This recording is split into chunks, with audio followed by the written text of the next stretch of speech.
viewers, the second fault line takes us to the very edge, where all battle lines are blurring and the skies have become the deadliest battlefield yet. This is no conventional warfare anymore. This is drone warfare at an unprecedented scale. An air assault that is measured not in missiles but in swarms. And it's rewriting the rules of modern combat. Swarm after swarm of drones and missiles. It's the largest drone attack yet. Russia launched over 700 unmanned weapons across Ukraine, including 300 that were supersonic missiles and supersonic drones that were fired. The target, well, it was not just the Ukrainian cities, but also the air skies, the bases, the energy hubs, all of it, and most importantly, the spirit.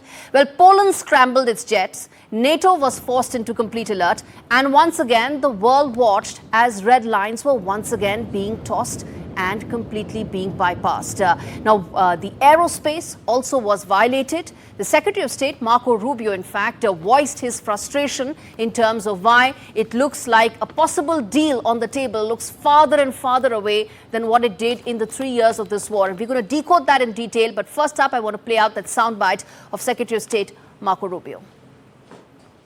Well, our strategy is to continue to engage all the parties that are involved in finding an outcome to this conflict. We will engage any time that we have an opportunity to do so, like we did today.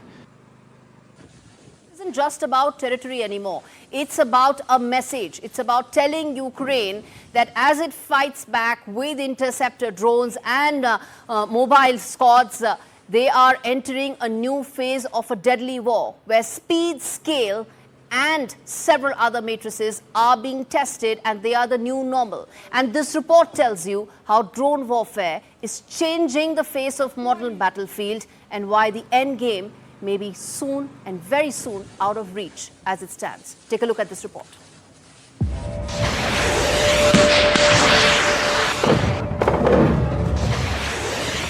The skies over Ukraine are no longer just an open space. They are war zones, trapdoors of terror. This week, Russia launched its most massive drone offensive yet.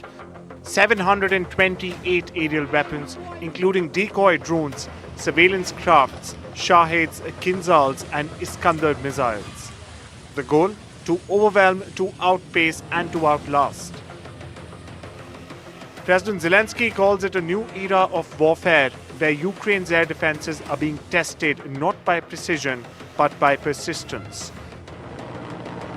This is death by 1,000 drones, a tactic where volume substitutes for accuracy and exhaustion becomes a strategy. Ukraine's answer? Interceptor drones, mobile fire teams, and homemade tech from 4 domestic companies designed to match and shoot down incoming waves.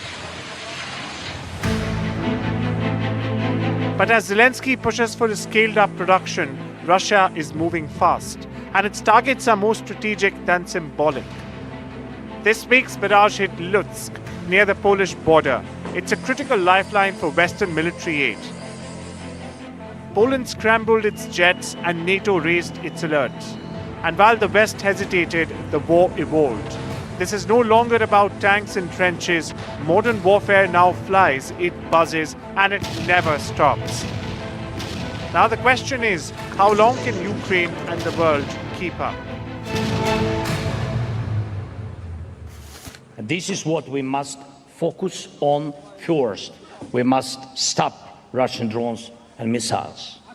And this means more air defense supplies and more investments in interceptor drones, air defense systems, and of course missiles. And I urge all our partners, increase your investments